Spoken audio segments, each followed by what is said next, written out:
Welcome to Antimedia. That's Ryan, my nephew. And that's Joel, my uncle. He's a millennial and And he's a boomer. a parent of 4 children, much like me, actually. I forgot about that. We have a lot in common there. Yeah, I have a dog too. Same You have a middle name, dog? too. Scott. I have a dog named Rosie, which I had as a kid. Oh, this is Mm-hmm. just getting Mm-hmm. weirder and weirder. All right, here's today's topic. They're turning the internets off. They Yep. being... Actually, The it's a good government. question. Well, yeah, but you know what? It's not just the government, so it's kind of weird this way. So let's take a look at a few. First, in Canada, we're just going to look at. Oh, that's not the one I want, even though that is a very important one. This guy has become pretty popular. Steve Guilbeault Well, it is. depends on which crowds you run in. He is very unpopular in crowds that I run in. Yeah, well, again, I was maybe being a little facetious there. But the Minister of Heritage, the Heritage Minister, they brought about back in November. They brought around a Bill C-10, which was trying to deal with internet regulations. Hmm. And in Canada, we already have, some pretty draconian speech laws and whatnot, Yep. and of course our federal government was very gracious to the news media and sent them a lot of money to make sure they didn't get in trouble during COVID. Yeah. And oddly enough, that got them a lot of good press. Who would have thought that? Yeah. And Giving them so, money made them write nice stories about them. so we end up, so we end up now with a media, for the most part, that is really, really quite hesitant to ask sort of hard questions. Because they'll lose their advertising money, because it doesn't seem like there's an actual written policy as to how you can apply it and why you get it. Nevertheless, Hmm. we'll talk about Stephen Gilwell just a little bit here in this remarks. But the bottom line is this: they want to be able to say, "Hey, those opinions, those particular ideas are no longer allowed to be shared, even though they may not be hateful. They might just be informative." And even hate speech. What is hate speech? It's any speech you don't like. Yeah. So there we have it. Why don't you tell us sort of you were talking more American side of things. Well, this idea has been floating around for a long time and has taken on various different whatever iterations or bills over the years, depending on which country you're in. The Americans have talked about this. You get into the whole idea of net neutrality. Mm-hmm. My favorite is the idea of packet inequality or packet equality, which is the that all packets should be created equal. Yeah. So, Um, Casey, if you that don't know would how actually, if you don't know how the internet works, all information is sent in little. It's your computer blurbs it out in what's called a packet, and it goes out, and then picked up the other end by a packet, and so that's the idea. They're called packets. They're and just it, little pieces. They're and it, just little piles of little globs of data that go out, and depending on the yeah. protocol, it can either be lossless or lossy. But anyways, there you have it. Yes, so the internet would actually break if you treated all packets equally because some things are instantaneous and high demand, some things are not. Mm-hmm. Like you don't need an email Mm-hmm. instantaneously, right? But if you're performing surgery remotely from the other side of the planet, Yeah, you probably do need it to be priority. that's right. So anyway, those are my two extreme examples of that. So this has been a conversation for a very long time.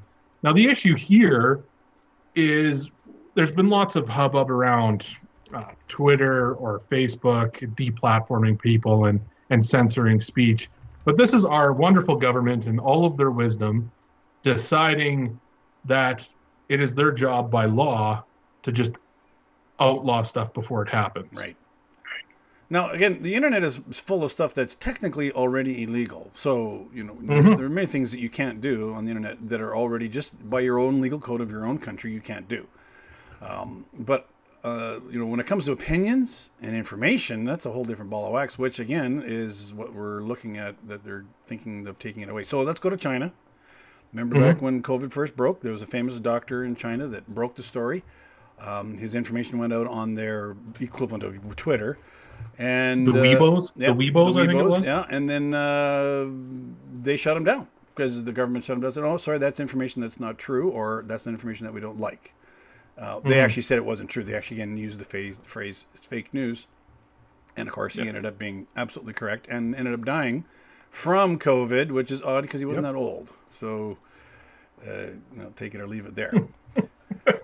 But essentially, no conspiracies here. But essentially, the government is kind of saying, "Well, we want to be able to control what information that they get too."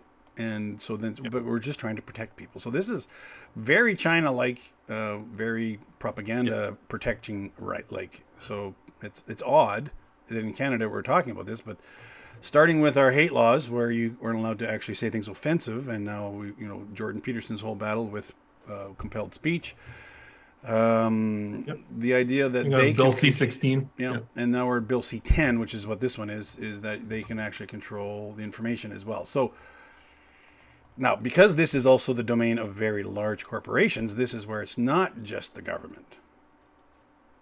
No, this affects corporations and their policies. Right. And this kind of gets the crux of the problem. So we got a couple different layers, right? We have the things that you use on the internet, the Facebooks and the Twitters and the Googles and the YouTubes, right? MySpace. And those, and MySpace, Friendster. Is MySpace actually still around? Yes, it is. It is still there. Okay. Jumped in. Yeah, I think Justin Timberlake gave him a bunch of money. Vine wasn't Vine one too? Vine. Yeah, Vine was one, right? Twitter, I think, bought them up. Anyway, all those are platforms that sit on top of the architecture of the internet. Now, the problem with this is you also have the ISP level. So the ISP level, that's your internet service provider. They're the people who own the line between your house and the servers and the World Wide Web. Yep. Right? So, there my face went off. That was really cool. On your end. Yeah, that's pretty cool. That looks. I know how to fix that. Oh. There we go. The Palm works. Anyways, Palm Pilots. I had to throw. Palm Pilots. Yeah, there you go. So now the issue here is that this would regulate the traffic that the ISP sees. Now, this isn't actually new in Canada. We had an issue where a certain conservative prime minister of ours, who I was a mediocre fan of, not a particularly great fan of. Well, especially on this particular front, yes. On this particular front, he was very draconian. Yeah. And he brought in all kinds of requirements for being able to monitor us on the internet, which currently exist. And he was doing that all in the name of protecting us from terrorists. Oh yes, ISIS. Yes, we don't want people getting radicalized, and we don't want people talking to other dangerous people and learning from them. Yep. So this is okay. So this isn't conspiracy territory. So here's the problem. So we have a conservative government brings in a rule to monitor us.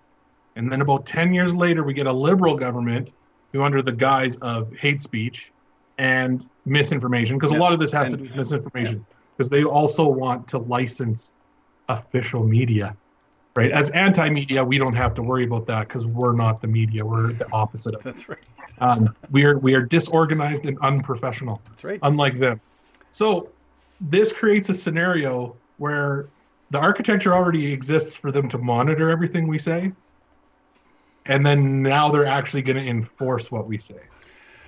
So nobody's putting those two things together. Yeah, nobody's putting those. If they treated the internet, and this is still always the big debate, if they treated the internet like a utility, your electricity to your house, the electricity company cannot say you're not allowed to use this electricity for toasting. You're only allowed to use it for heating, or you can't use it for bagels. You can only use it for bread, kind of thing. If the internet was that way, they would not be able to differentiate between, okay, you're going to get this, but you have to only use it for certain things. And that was always the argument in the States and Canada too, for that matter, to say, listen, you can't tell ISPs that they have to be in charge of turning on or turning off the tap depending on who's getting it at the other end. And to be fair, that's a legitimate argument. And when you come down to free speech, if real free speech advocates will say, listen, you have to let people say anything, even stuff that you don't want them to say. So even the ACLU was famous back in the 80s, or even the late 70s, but I think it was the 80s, for defending Nazis for wanting to do marches and yell things. And they wouldn't do that today. But they said, listen, we have to stand up for free speech, period. There's certain things that are criminal, therefore you would be charged under the criminal. But as far as free speech goes, you got to let it go. Same thing with ISPs. Yeah, but they're going to use it for bad stuff, yes, but those bad things are already illegal. But Yes. they are now adding, saying, well, now we can add things that are illegal because you're doing it on the internet, which brings us to removing the internet. Yes. Now, so this, okay, a little bit more hypothetical here, is short of them blocking things at the ISP level, which, don't get me wrong, is also completely useless. Yeah. Um, I have a browser. I can literally click a button and it'll immediately start surfing on Tor. Yep. At the push of a button. Yeah. The onion right? router, technically. The onion routing network, right? Which I might use to read articles on sites that I only get a certain amount of articles per month. Just a little workaround there. Pro tip for you people out there that, have read one too many articles on a website. But there's all kinds of tools. This is the funny part, is the same governments, so Canada and the US, even Britain, like Western governments, they create all of these tools to make the open internet and they criticize countries like China, Iran, even the Middle East countries like Saudi Arabia that have locked down their internets a lot. America and the Western, we'll call them the Western allies, but Western countries have developed all of the tools to anonymize it. So they're speaking out of both sides of their mouth. Their mouths, right? So on one side, they're saying to all these other countries, it's like, no, you need to open your internet. It's so horrible what you're doing. Then on the other side of their mouth, they're saying, no, we need to close down our internet because it's horrible that some of you believe that whatever. Certain things. You won't remember this. You were too young, but in the early days of the internet, if you wanted to get the Netscape web browser, you had to basically agree to the thing that would not let you go past 40-bit encryption. So that was a rule in Canada that you couldn't use encryption past 40-bit, which of course all the banks said you can't do that. We can't do banking with that low grade encryption. Finally, the Canadian government capitulated on that one, and by golly, we ended up coming around to it anyways. So oddly enough, the big tech companies themselves are actually coming together with this, though. So all of a sudden, they're in favor of it. Like Google, they do no evil. They took that moniker away about 5 years ago, which is appropriate. When they caved in China, which they did, YouTube's still not available in China, I believe, but I think other Google services are. They decided that they would just do what was the most effective for them, making a ton of money. So I was always a huge Google fan. I no longer am. I'm trying to figure out ways to get away from them, but I can't because they control my life. No, we're going to start our own email server. Oh, yeah. Okay. Yeah. Antimedia.email. Okay, sounds good. Yeah. But yeah, we still have the pipes. So you still actually have the pipes of the internet, which are still there. They are, however, all controlled by corporations, not by governments. At least in Canada and the United States. Those networks are, and then the backbones, as they call them. So your ISP sends it out at what's called the backbone, and they send it out to wherever the next router wants it. Those are all still controlled by private corporations, and and Google did buy up a lot of them, but not all of them. So the internet is still a little bit wild westy. And but not for the majority of people. People are used to opening an app. Well, no, they want to open an app. Get on my phone instead of saying, "How do I get on my web browser?" How do I get on my Google? Yeah, they're looking for an app. That's right. So, but I think there's been an important change here that I don't think people are realizing. So one of the big things is it's changed. So governments, I think, has always kind of wanted to police this. They see the internet, and their default position is, okay, how do we control this, right? And that's governments try and do that. It's not even necessarily nefarious. It's just, how do we tax this? How do we make this work for us? For the longest time, the early adopters of the internet and even the big internet companies, right, the Googles and even the Facebooks of the world, and Netflix, they were all for the open internet. Now they're so big, they are not for the open internet. And the reason why they're not for the open internet is because they're now kings of the internet, and this stops the next Facebook from existing. Well, it's very much like the capitalists who have become ultra rich saying, no, we're going to take away capitalism. Same thing. So you're right. The big corporations have sort of joined forces to say, now that we're here, we're going to now squish everybody else. So and so for a long time, the media might have been on the other side too, but then the media has been completely gutted. So Well, now they're oddly only enough, the media yeah. is the biggest block to open media. Yes. They have become Yeah, they want that government gravy train. the media has become advocates of restricting free speech, which is just mind-boggling. And I didn't see that coming. I got to admit, a free and open press has always been a very important thing. Oddly enough, the press itself is now advocating for curtailing freedom of the press. But again, it's the bigger companies, right? Because the bigger ones, wait a minute, you're cutting into my territory. So maybe that's it. By the way, the mail, I like the internet is exactly the same as the mail service. It's packets. Yes. It's just in much quicker fashion. But that's what it is. And if you want to read someone's mail, you can if you get a court order, right? The problem with the internet is that if you do your encryption right, no one can open your mail. Yeah, no, and that's the thing, right? So all of the tools that run the internet still exist. There's my face going in. Yeah. All right. Yep. So the issue is that all these companies have made it easy for you to not use the internet. Right? Yep. Google, Facebook, these companies have specifically designed things so you stay on their platforms and that you don't even bother traveling anywhere else. Yep. Right? Which is not how the internet works. So here's my best example I have for you on this subject is Apple made a change to their podcast back end like a week ago, and it broke most of the other podcast apps. Independent podcasts. Oh, it actually broke all the apps? Oh, it broke other apps that aren't even on Apple because they were using the Apple Podcast Index to index their podcast. Right? Let's be honest. Podcasts are just an RSS feed. I'm looking at my podcast service is working fine because most of mine are not through Apple. So now the Podfather, the inventor of the podcast, has been working on Podcasting 2.0. He talks about it incessantly. Not John C. Dvorak, that's his partner. My apologies. Yep.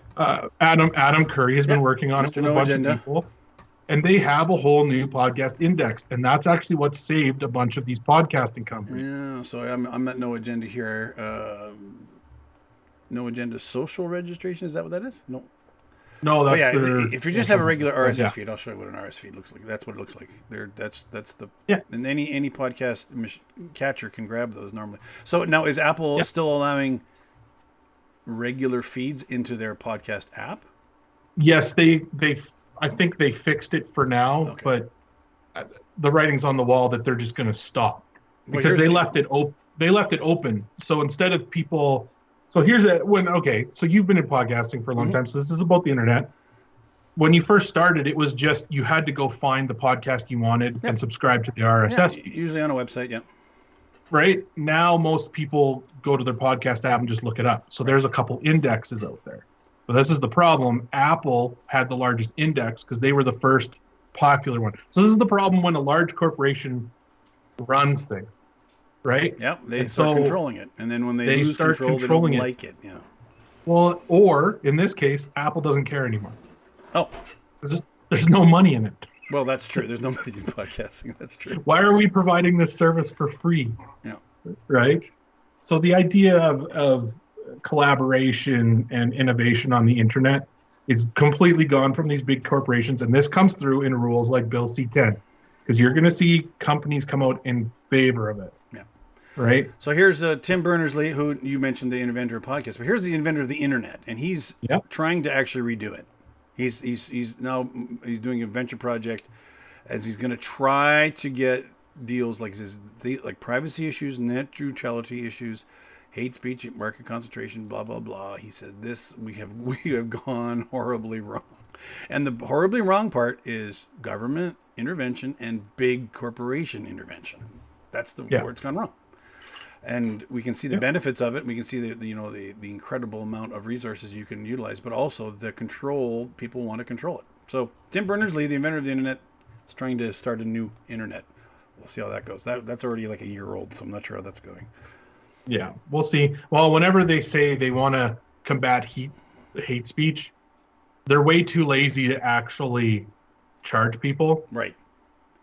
Unless you're in England or Scotland. Well, again, in which case that's a dystopia. But you have to actually have rules that say certain words are bad and are hateful. Yeah. But again, as soon as you say that you're not allowed to do hate speech, you have opened up opportunity for someone to say, okay, and now I'm in charge of the list that makes the hate speech rules. So who's that? Who's going to control the list? Do we really trust who the gets government? to decide? No. Who gets to really decide trust, what is hate speech? Yeah. Do we really trust big corporations? Heck no. And so you're better off just not having that list. You have your criminal code. Keep your criminal code is fine, but don't make that list. So they are breaking the internet. So we'll see how far this goes, because back in the day there used to be lots of outrage over this kind of stuff. Right. Will there continue to be outrage? Maybe. Yeah. We'll see this time, or are people just too lazy and not paying attention now? Well, there's a lot of really good innovators out there doing, like, again, the guys that just say, we're just going to do it the real way. There's a button, there's a button, things like the button you can push in your browser you talked about. There's things that you can do. Yep. Well, I'll plug the Brave browser. Yeah, so, anyway. Brave is awesome. Yeah, for sure. And I'm still using Firefox, but they're even doing some weird corporate things now too. And Firefox has got some cool things that they can do. But the bottom line is still the big corporations are pulling the ladder out, as the old saying goes. They climbed up to the top and then pulled the ladder out so no one else could get up there. And they got to the top of the mountain and then got rid of every conceivable path up it, so no one can join them. But a lot of this outrage is turning into people turning to Rumble and turning to Odyssey. And actually, we don't talk about the Odyssey thing yet, but Odyssey's got, that was not the button I wanted. Odyssey has got the encryption. They're part of the same company that does the library encryption, right? And so Odyssey and Library are the same company, and LBRY. I got to click on a video in order for me to see this thing. Here's the petition they want you to sign. Don't look at what I just showed you. So remember I mentioned the 40-bit encryption of the government? This is now another government initiative to get rid of encryption again, to make sure that they can always spy on you. Yeah, they always want to be able to spy on you. So I'm gonna go out and sign up for a VPN now. Okay, well that's not a bad idea. Exactly the same way you do. All right, put promo code to whatever VPN didn't sponsor us. Yeah, well, we're not there yet, but anyways, there you have it. That's how they're going to break the internet, and then it's a definite possibility, because if it becomes just a corporate thing, it turns into one of those dystopian movies from the future. Blade Runner was one of them, right? Corporations run everything, and are quite evil. Oh, what's the one with the? Oh my goodness, the girl that runs around for 5 different movies. Oh, Umbrella Corporation. Come on, help me out. Oh, yeah, Resident Evil. Thank you. Needed that. All right. Resident Evil. That's it for today. We went, oh my goodness, 22 minutes. See, we should have an agenda. We should not be a no agenda podcast. I know, we need to have an agenda. Showcast, whatever you want to call it. All right. Thanks a lot, Ryan. Awesome. Thanks, Uncle Joel. Toodles.